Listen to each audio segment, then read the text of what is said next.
This episode of the Leap Forward podcast is brought to you by Bridge LT, leaders in conversational learning and innovation. Through AI role plays, technical simulators, and comprehensive training programs, Bridge LT is revolutionizing the future of corporate and enterprise education.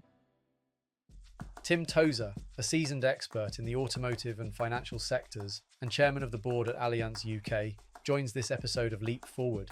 Starting at Leyland Cars and later serving as managing director of GM Vauxhall, Tim reflects on the challenges of turning around businesses, the importance of mentorship, and the transferable skills that connect these industries. With his unique perspective, Tim shares insights into the evolving landscape of automotive and finance. Don't miss this engaging discussion with one of the industry's most experienced voices.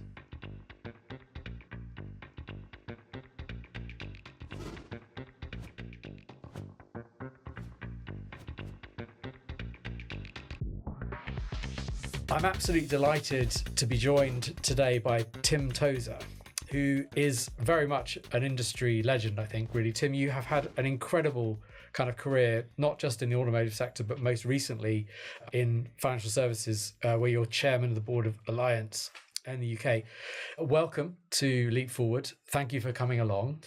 What I'd love you to do, first of all, is just give us a career journey to date.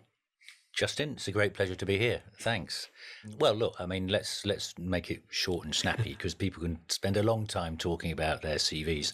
I went to work for Leyland Cars in 1977, starting off in the factory. I worked in the personnel department as a trainee.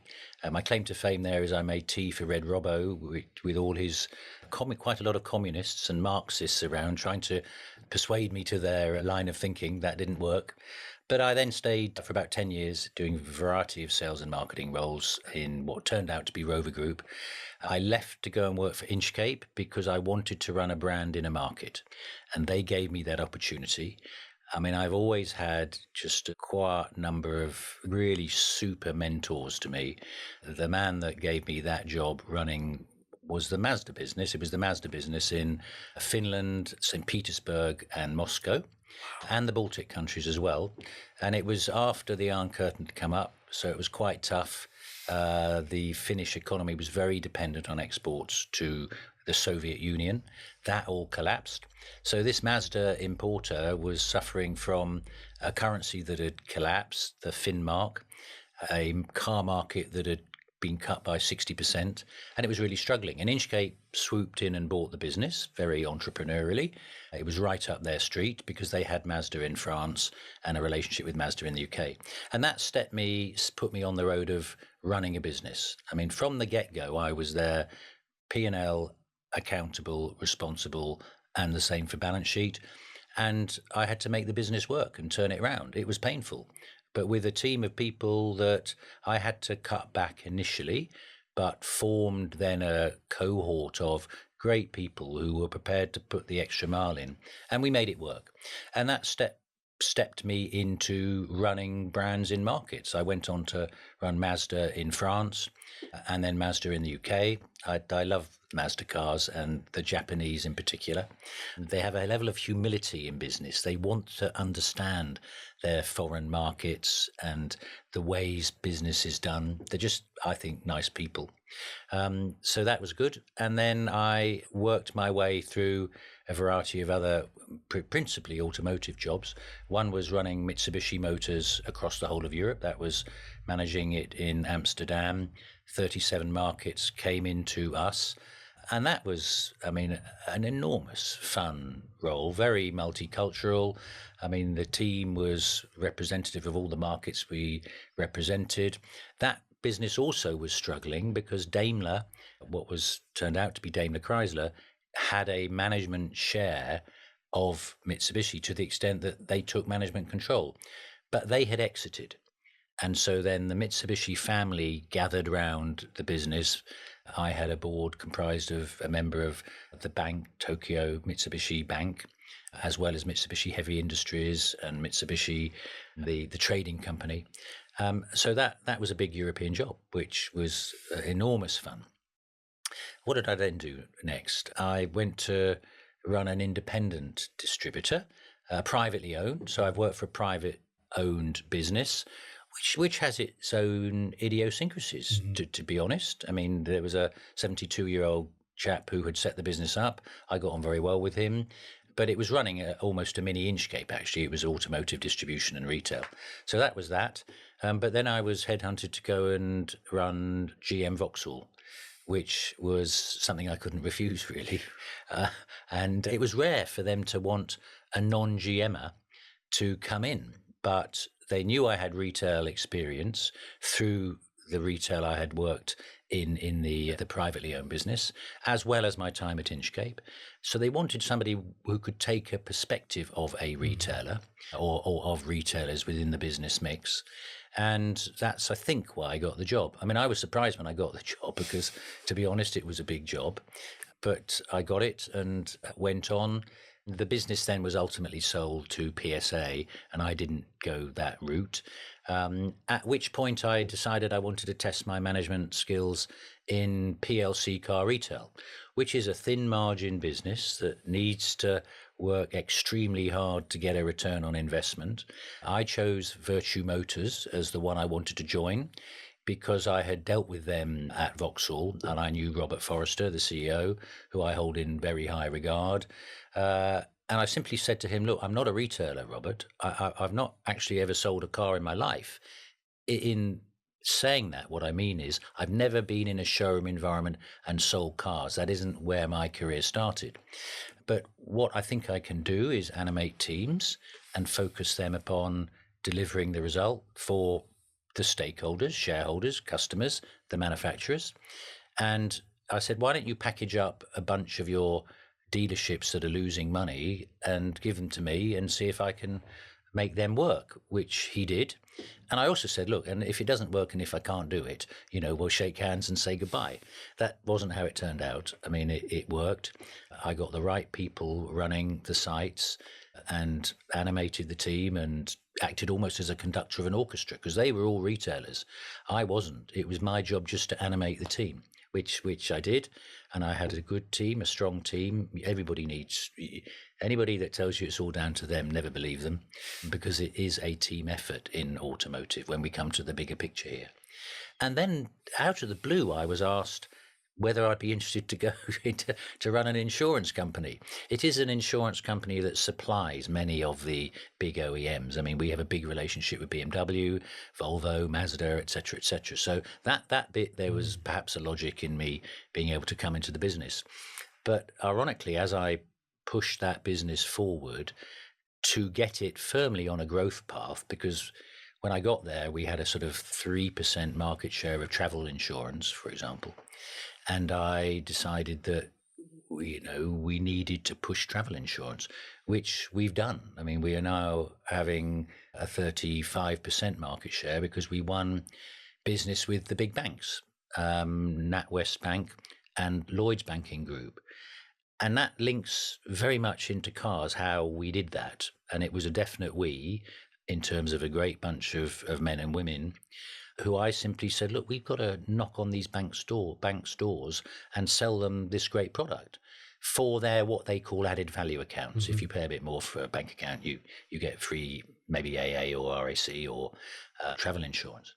And that is what we did. And it comes to what I think automotive is very good at, historically has been very good at, basically making commercial-minded people out of their new joiners, their graduates. I mean, you have to be commercially minded.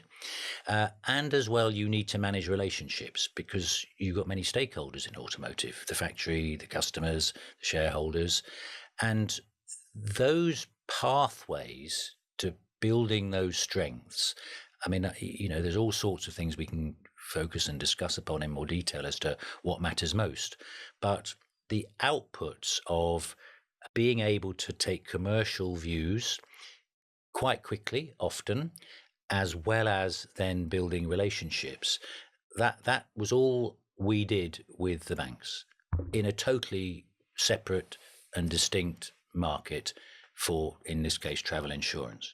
So there's a lot of transportable things and skill sets that in the sort of furnace of automotive, which is hard graft for everybody involved, whether you're in a national sales company or in the front line in dealerships. Yeah, I mean, they're transportable skills. And I think one of the issues I'm sure we'll get to is, how do we make people who join the automotive sector, whether in a national sales company or in retail, have those same opportunities that I fortunately had, with mentors, with people prepared to trust me, to challenge me, to point me in the right direction as to what were the right decisions. And by the way, I mean, there are plenty of decisions that you can learn from by getting wrong.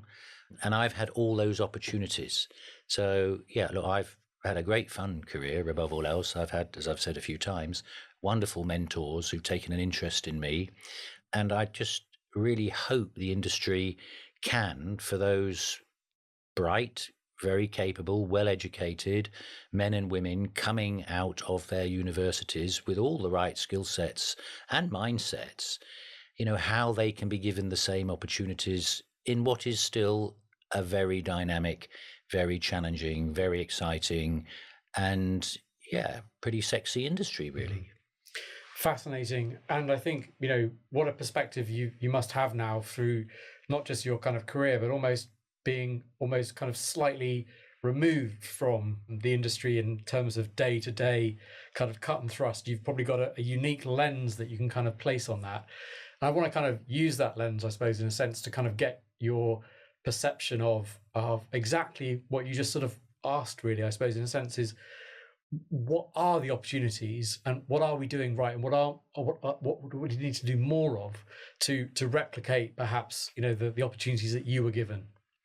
Well, I think we have to face very head-on face the things that have changed.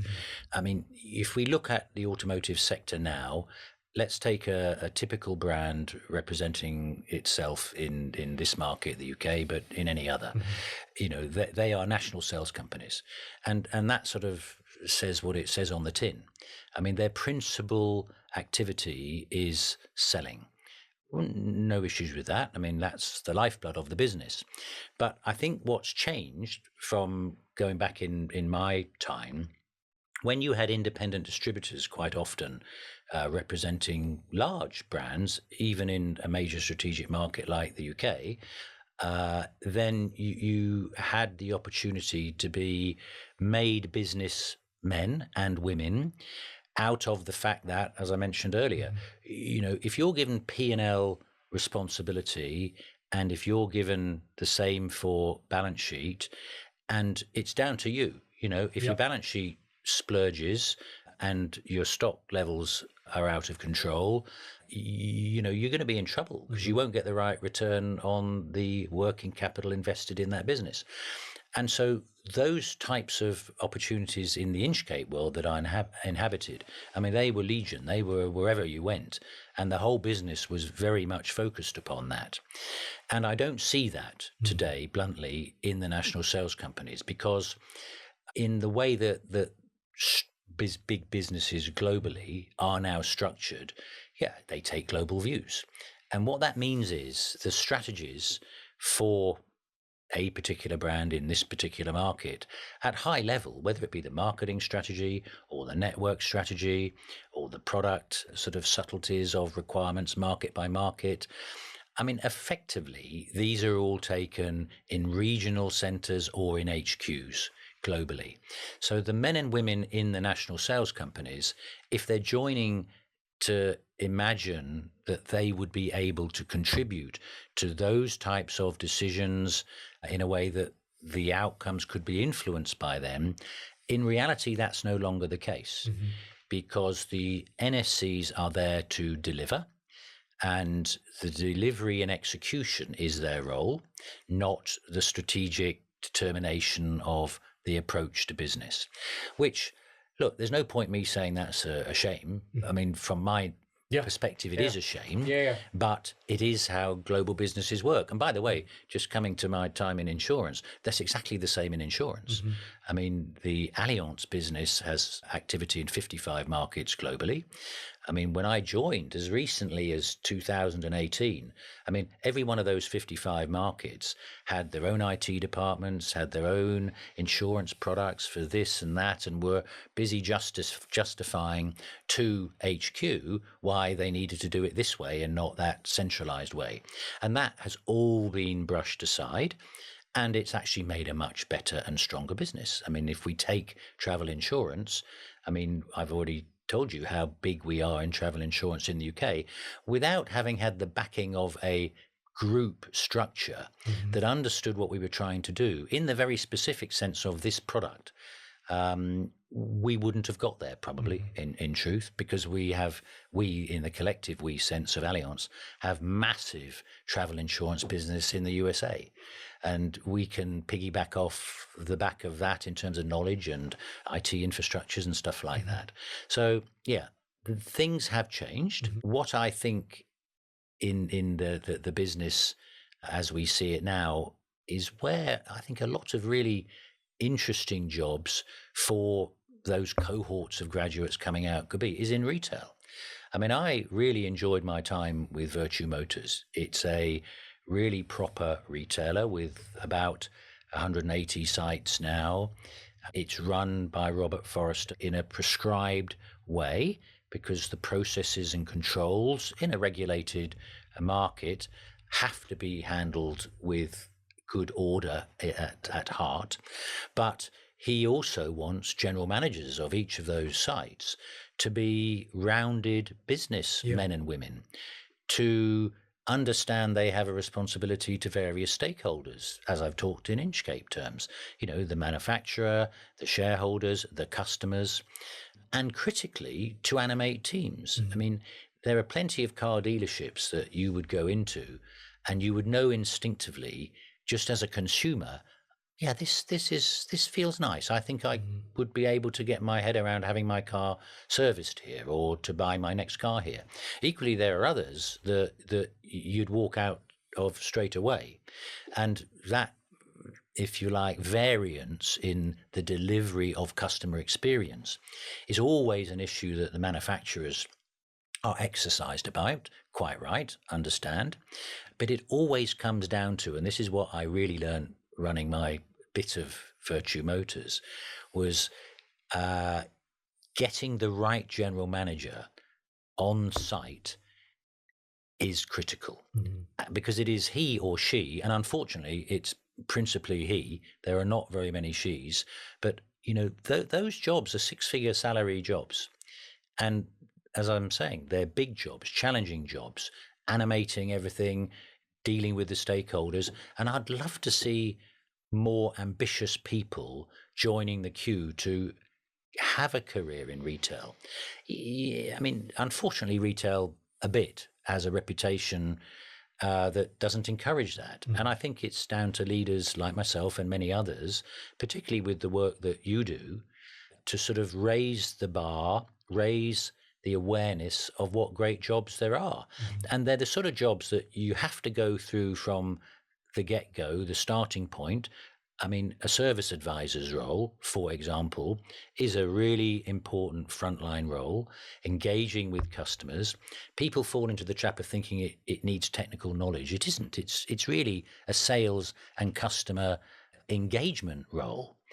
And I mean, I've seen so many women thrive in those roles, very important roles. And I desperately hope that there are pathways for those very successful people to get to general management levels in the business, because they're fun.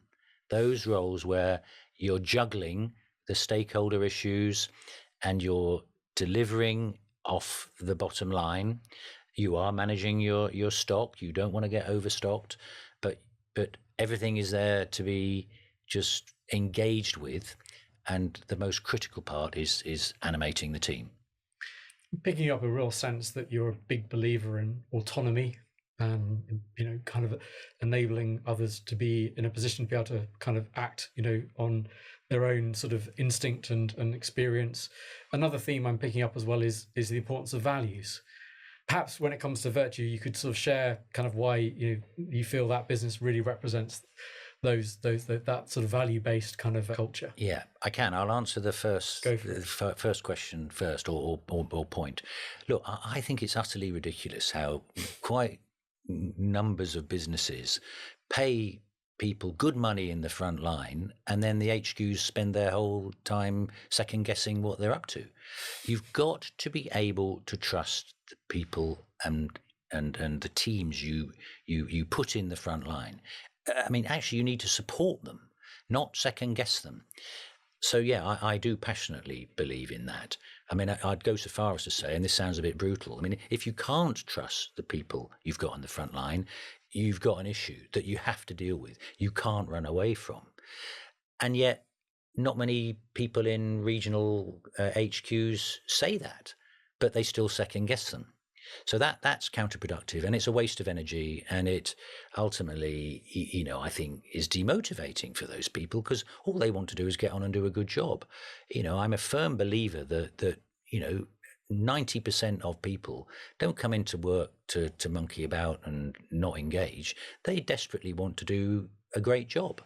So yeah, that's a frustration, and I think people need to keep a very close eye on it, because it's totally counterproductive if you allow your business in leadership terms to go down that route.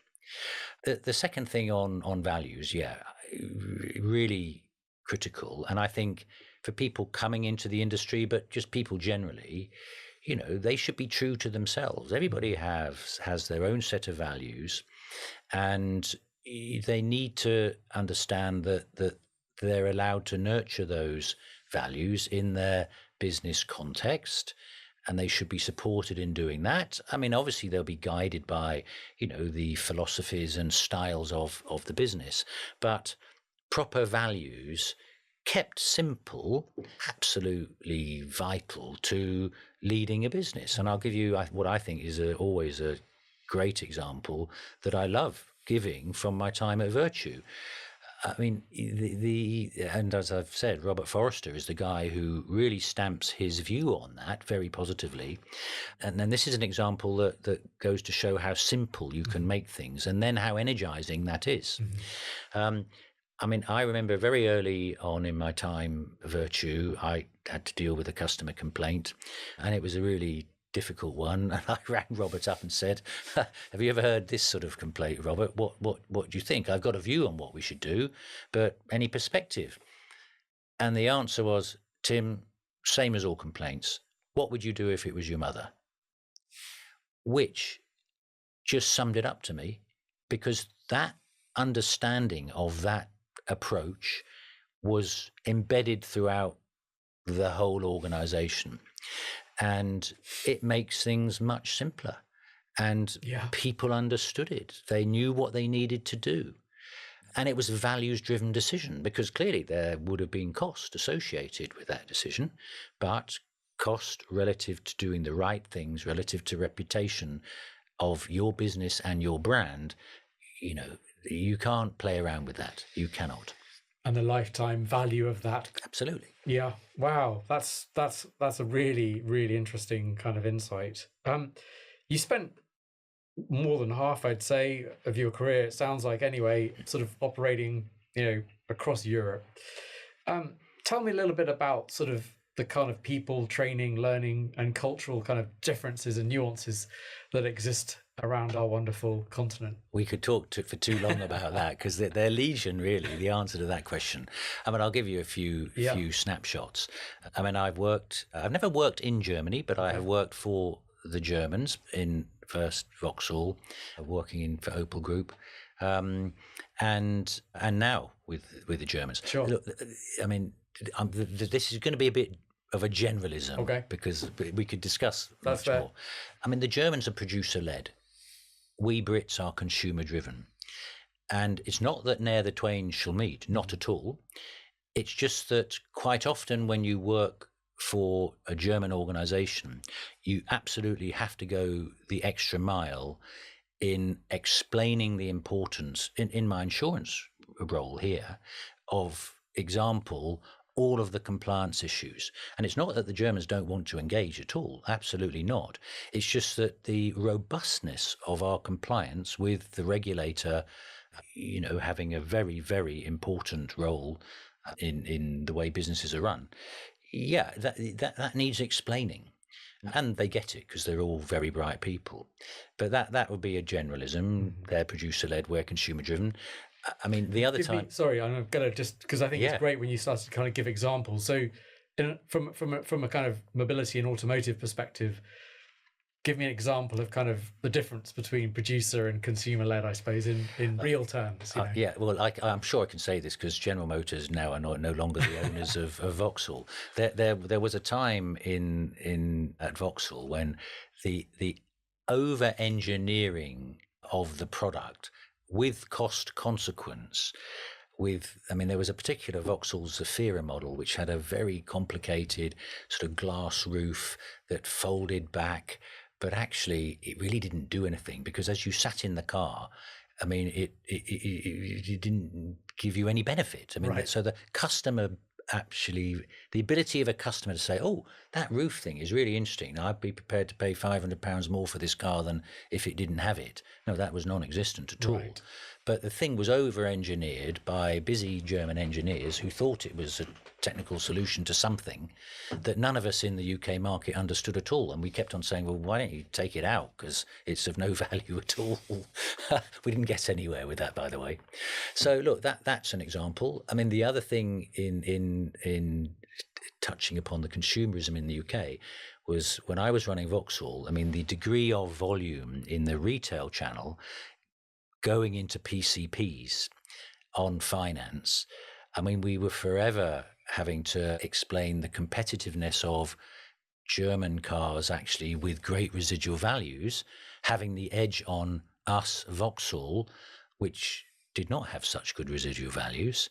And the dynamic was in the financial calculation, of course, but when you were having a Vauxhall Corsa at a PCP rate at around the same level as a Mercedes-Benz A-Class, I mean, there was an example probably of some over-engineering that worked in the very long term in building cars that created a lot of value in their brand and their DNA and everything. But no, that always needed a huge amount of time to discuss when for us it was perfectly obvious. And of course, you've talked about Finland already, and you've talked about having the Mitsubishi family on the board. Give me some other kind of nuances of how do you get the best out of, or how do you motivate, inspire, train, develop kind of teams, from different cultures and markets? Yeah, well, it varies enormously. I mean, Finland was a slightly weird time, as I've already inferred, post the Soviet Union breaking up, and it was a very, very tough time. And there, actually, I mean, because of the tax structure that affected both the employer as well as the employee, I mean, it proved impossible to say, look, you've done a brilliant job, and I want you to know that you're secure in this business. Now we've made the restructuring and I'm prepared to engage a discussion about salary. I mean, that really didn't turn them on, which to an Anglo-Saxon, that's quite something. I mean, and so you had to change tack. And what we actually went and did was say, well, look, what we have to do is celebrate our successes, which actually meant a massive night out on the town, which was very motivating for them. And it was all inclusive, of the whole team. So money didn't work in that instance, but some personal engagement and some fun and laughter did at the cost of the company. Very, very interesting. Yeah. And from a wider professional and personal development perspective, how have you sort of in your career really recognized, how to develop individuals and move them to becoming, progress them into leaders or managers? What have you found, that's been kind of critical in that? Look, just taking time with people. I mean, I wouldn't go so far as to say that I'm somebody that needs to spend a lot of time with people, knowing their families, knowing their numbers of children and the point of schooling they're at or whatever, which, I think some people would put energy into that. I mean, I haven't particularly, but what I always do is make sure that the reviews and conversations you have with the people in the business who you are animating, tasking, encouraging, supporting, and spend whatever time is necessary. And by the way, that includes thrashing disagreements out face to face in unambiguous terms. I mean, I'll actually sort of take a segue into having spent time out of the UK in the Netherlands, who are famously direct in the way they communicate. Also in France, I mean, the French, if you speak to a typical Frenchman and ask them how they think of the way the British are in communicative terms, they will say, I mean, and they're being a bit extreme, but they do use the word, they would say we're hypocrites. Now, that it's not that actually. What they mean is we ambiguous and indirect in the way we communicate, which confuses them. And there are plenty of examples where the British, oh yes, that's very interesting, when we really mean, well, that's ridiculous. Right. So things like that. I mean, the French do use that word hypocrite, and I've always thrashed that out with them and said, no, but am I right? Do you actually mean that we're just weird in the way we sometimes talk about things? And that's what it is. So you always need to invest the extra mile, particularly when you're working outside of your culture, to be sure that there is no ambiguity in what you're discussing and then agreeing.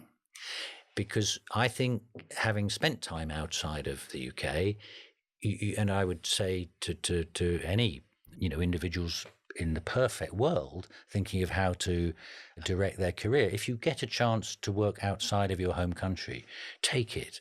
Take it, because it's A, great fun, B, there'll be challenges you hadn't thought about that you'll face and deal with.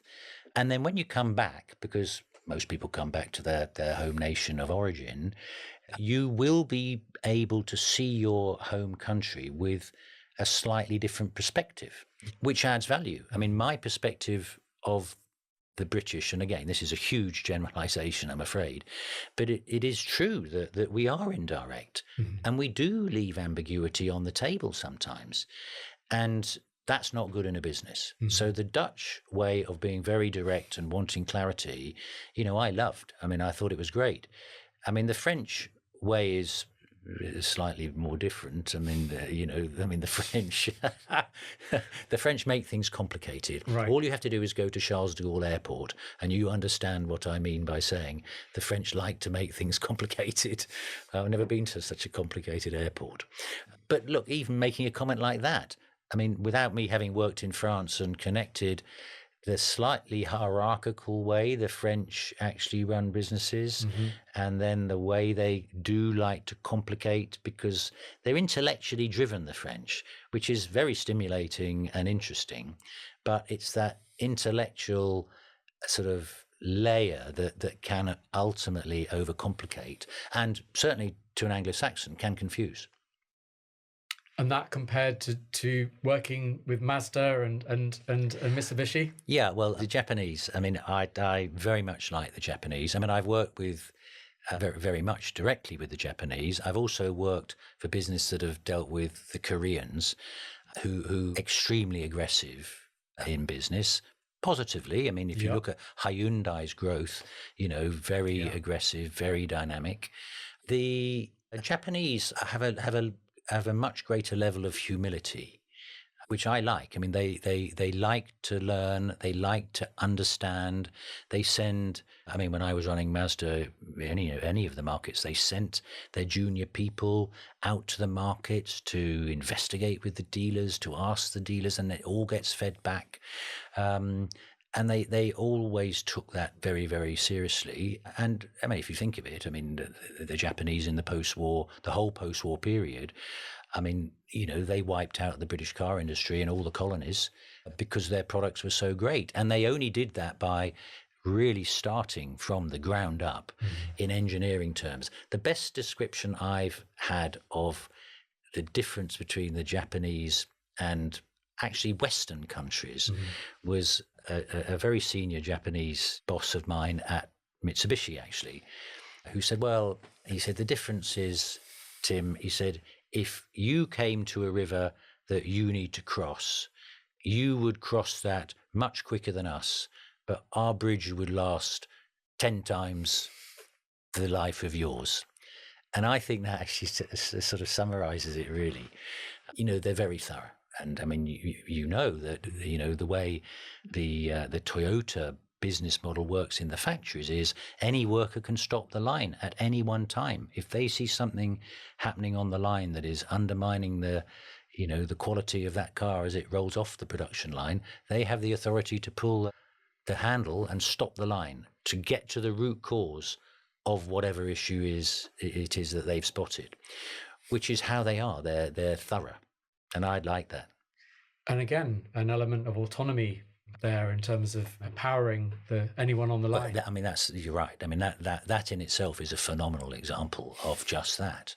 And does that cascade down into retail sales and the individuals there? How does that cross all the way through? Ironically, I can't immediately say yes, it does. I mean, it's absolutely in the sort of DNA of Toyota's makeup and the other Japanese brands in the factories. I mean, I would say that again, you have to just look at how the Japanese started to export at the end of World War II or into the 50s and 60s. They always used trading companies. So the manufacturers made stuff, and the trading companies then took over the export role. So the trading companies, and in Mitsubishi, and there's a company called Mitsubishi Corporation, which is the trading company. They were very, very commercial people. The men, and again in Japan, it was principally men in the offices, and you see a variety of films, don't you? The salary men sort of going to work. They were less commercial. But with the structure that they had, they didn't necessarily need to be, because it was the trading companies that dealt with the markets. I mean, I think the interesting thing coming up in automotive is, of course, the role the Chinese are going to play. Yeah. Whether that be, well, it will principally be battery electric vehicles, because the Chinese have engineered themselves into the position of actually controlling, both in raw material terms, but all of the sort of cost benefits from scale production of batteries.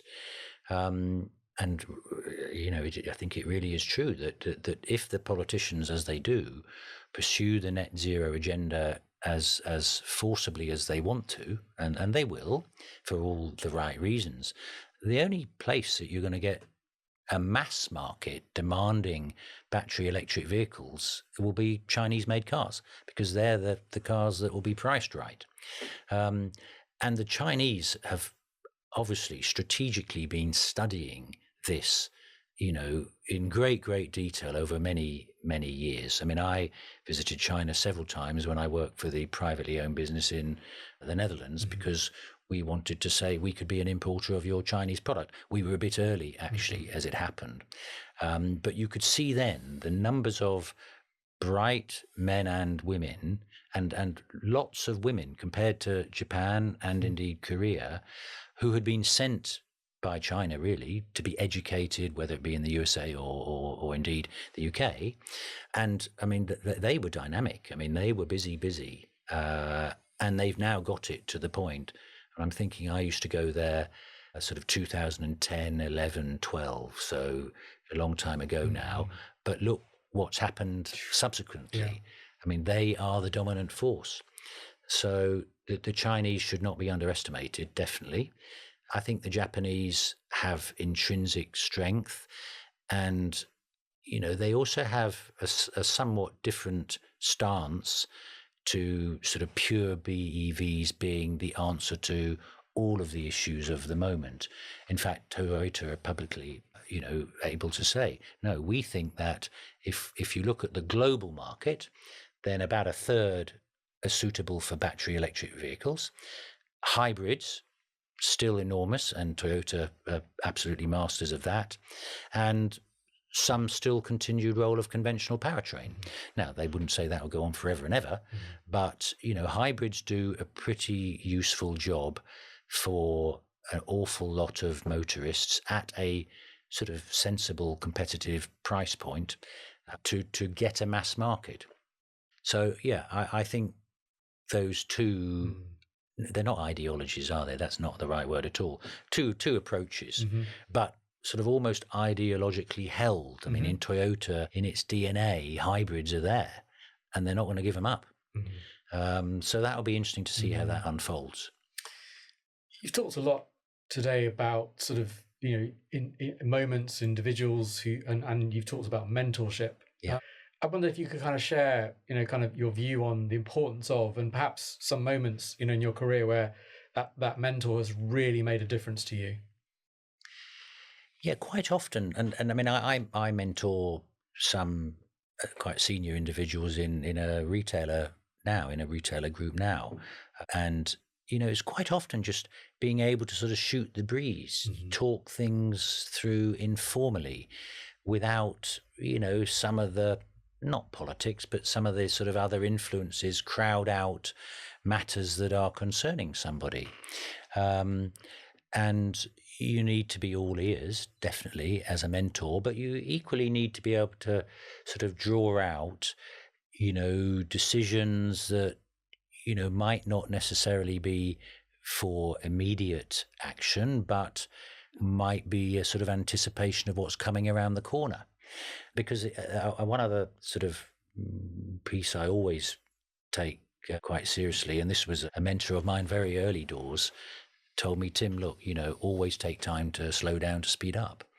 And in the hurly-burly of, if you're in a PLC retailer where the hurly-burly's full on, that's extremely difficult to do. But if you do make time out, and you should, I mean, quite often, people that are busy and fully engaged in their work, they'll actually be taking time out as they have a shower in the morning and thinking about things that they're about to go and head off to do. But you do need to encourage that and to allow people to take the time to do it. So, yeah, I mean, what else can I think of as specific examples of mentorship? You were in a number of kind of challenging market sort of roles over the years, and you getting sort of support from other leaders in those businesses at those challenging times. That must have had an impact on you in terms of really helping you be able to slow down to speed up. It absolutely did. And the best example was the first managing director's role I had, which was running the Finnish business for Inchcape. I worked for a man called Maurice Rourke, who was a wonderful leader. I mean, he was a very nice, engaging man who knew how to run distribution companies. And he just sent me out to Finland and said, call me anytime, Tim, whenever. And I did. I mean, I was ringing him at 9 o'clock at night. I was saying, look, I'm a bit puzzled by this. Mazda haven't responded as I thought they might do on my request. And, he had a lot of experience with the Japanese in particular, as well with Chrysler Jeep, because that was the business that Inchcape were running in the UK. They were the Chrysler Jeep importer, Daihatsu and others. So, yeah, I mean, he was just always available and able to talk about anything. And there was one particular time when, I actually remember I had to fire somebody who was particularly difficult to handle.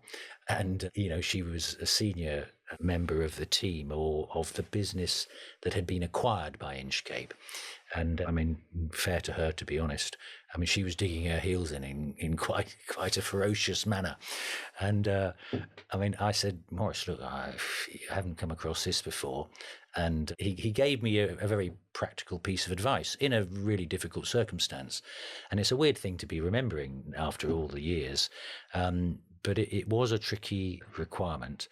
And he just said, Tim, you will have no option but just to go and doorstep her. Which, in terms of the bluntness of the reality was, yeah, okay. But actually, as it turned out, that was the thing that got the job done. And we must never forget in all of this, you go through some tricky things and unpleasant things, but you can't shy away from these issues. And so a few grey hairs, as it were, in that instance, I mean, gave me the answer. And I would never have thought of that because I was too young and hadn't even... You don't know what you don't know. No, exactly. And you were also lucky enough to work with the great Colin Marshall. Indeed, yeah, that was a good story. Colin Marshall was, he had run Avis globally. He then was the chairman of British Airways, but he was the CEO of British Airways in the era of the wonderful adverts that BA used to run, the world's favourite airline, because he was a sales and marketing guy of origin. But he was the chairman of Inchcape, and after I'd finished my time with Mazda in Finland, which was because we'd sorted the business out, the team there and I, and it was never the intention that a Brit would be running a Finnish business because I didn't speak Finnish, and so you needed a local, which we had. Anyway, I then went to Mazda France, and we had 40,000 cars unsold sitting on car park lots, which, my goodness, it had got out of control. Massive number of cars. And we had 70% of the dealers actually aiming to pursue us legally because we had presented to the dealer network an investment requirement for them to help us grow the business, which didn't materialize at all. And in France, law says that if you've presented a business case to your dealer network, if it doesn't materialize, they've got a case against you. So that needed sorting out, and I was helped by a fabulous sales director who was a Corsican parachute ex-paratrooper. So he was a tough cookie. I'd like him on my team. He was great. He was great. And we just visited all the dealers and said, come on, don't be silly. You're not going to sue us. We're going to work with you. But Colin Marshall came out because it was a red flashing light on the Inchcape dashboard, this number of cars unsold and how much it would cost to get rid of them. And he came in and he quietly said to me, after all the presentations and meeting the team and etc., he said, Tim, I just want you to know, I've never seen quite as of a mess as this business is in. You've inherited an awful lot. And he said, I'm just going to give you one piece of advice. Always keep in your mind the 3 areas of focus that I'm going to give you to get your brain fully engaged with. And he said, strategy, structure, and people. And I remember busy writing that down after he'd left, because I took him to the airport and waved goodbye, and I wrote it down before I forgot in my Filofax. We all had Filofaxes. Half of your audience won't know what a Filofax is, but they can Google it, can't they? They can. Strategy, structure, and people. And it's bob on. And it is about intellectually engaging and critiquing everything you do in every respect in those 3 areas of the business. And if you can get all that sorted, and it's not sorted in the sort of box and cocks, done that, been there, tick, forever done, because these things evolve, don't they, as businesses evolve. But, that was fabulous advice, because it elevates you.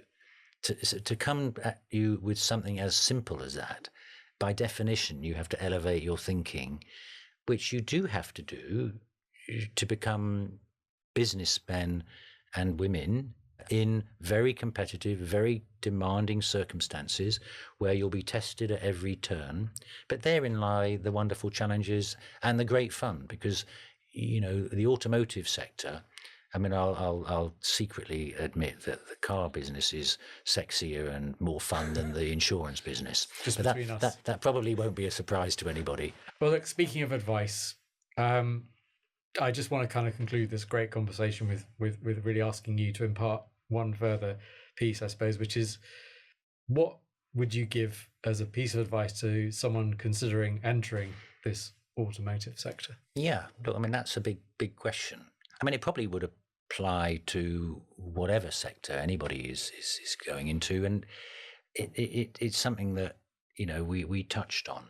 I think being true to your values, because everybody knows their own values, what they think is right and proper or wrong and improper, what behavior is good in their eyes or bad in their eyes, what standards they want to live by and engage in their relationships by, and perhaps bring their children up by.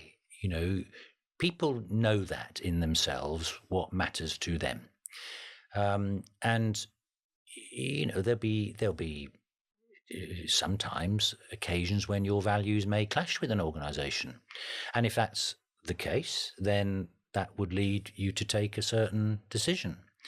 Equally, it's just as possible that you'll be able to contribute your values to the organization that you work, and you'll be appreciated for that, because businesses globally work these days by wanting to be sure that they hire people that reflect the DNA of the culture, the values of those organizations. And I mean, another, I think, sensible piece of advice to anybody is, treat any interview as a two-way street. You need to be testing the potential employer's values as to whether they meet yours or not. Because, once you're in the thick of it, once you're, in the front line or in Group HQ with your values, if there are clashes there, that makes for uncomfortable bedfellows, really. And, it's okay to have some bumps on that road, but it wouldn't be if there was a clash. So best to be true to yourself, to go by your gut feel on that, because quite often interviews and recruitment processes, they're sometimes weird processes, really, and hard to fathom as you sit outside an organization. But you've got to be comfortable on that front. So, and be true to yourself. What a great way to end this conversation. Tim, thank you for your time today, and thank you for joining Bridge on this Leap Forward podcast. I really enjoyed it. Hope I haven't talked too much.